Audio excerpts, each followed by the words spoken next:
Norėjusi kažkokių pergalių. Mes iš didelio pyrago išėmėm saldžiausius gabaliukus.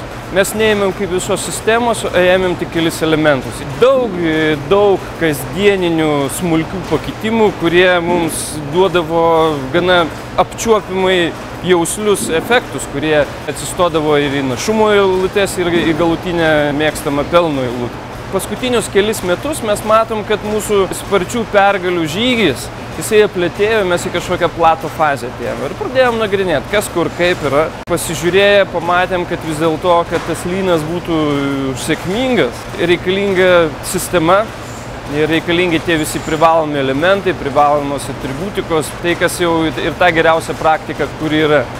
Mes pamatėm, kad po krizės dauguma kompanijų, kurios išgyveno, jau diegėsi lyną. Iš esmės tai yra tiesa, kelias ir gyvenimas, kurio reikia eiti. Ir tai konkurencinis pranašumas Lietuvos įmonė, išliekant ne tik vietinėje rinkoje, bet išliekant pasaulinėje rinkoje.